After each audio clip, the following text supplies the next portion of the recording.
बांगलादेशमध्ये हिंदू सुरक्षित नाहीत आणि राज्यात हिंदूंची मंदिरं सुरक्षित नाहीत. दादरमधील 80 वर्ष जुनं हनुमान मंदिर रेल्वेकडून पाडण्याचा घाट. पंतप्रधानांनी यावर उत्तर द्यावं. उद्धव ठाकरेंचा सवाल.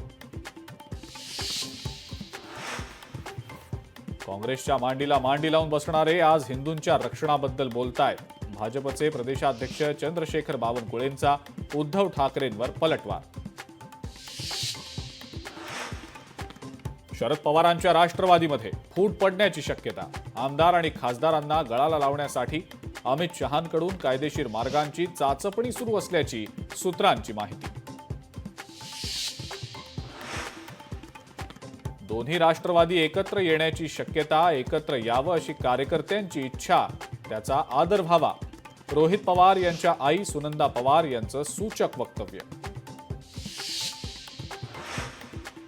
महापालिका निवडणुका एप्रिल नंतरच होण्याची शक्यता.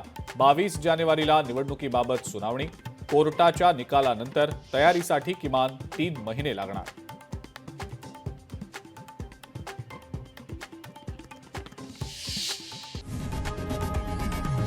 लोकशाही मराठी ऐका, पहा, जागरूक रहा.